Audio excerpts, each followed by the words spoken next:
trying to make the bosses in my game a little bit more challenging without just increasing their health points and their attack damage. It's really easy in your game to just make bosses harder by giving them more health and, raising their stats, but it doesn't really increase like the strategy that players have to come up with. They just kind of have to grind up their stats as well. And so in my game, there's already an enemy called Slime, and when you destroy a slime, it splits into 2 baby slime enemies.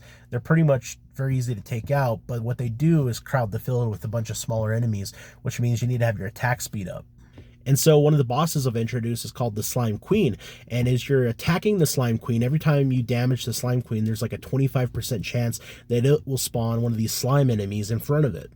Now this has to change up the game strategy a bit because the Slime Queen is really slow, so it's not any rush to take it out. However, every time you hit it, there's a chance that it's going to spawn a slime, and that one will spawn baby slimes. And so really quickly, you can have like dozens of enemies in front of the Slime Queen preventing you from hitting it. So if all you've done is grinded up your attack damage, that's not going to really help when you're one-shotting these baby slimes. You're going to need attack speed, you're going to need area damage, lightning effects, stuff like that to handle this boss specifically. And there will be other bosses that are, more focused on just straight up damage and other strategies to take them down. So you'll have to kind of prepare for these bosses. And if you don't have your build tightened up in certain areas, they might become significantly more challenging than they would be otherwise.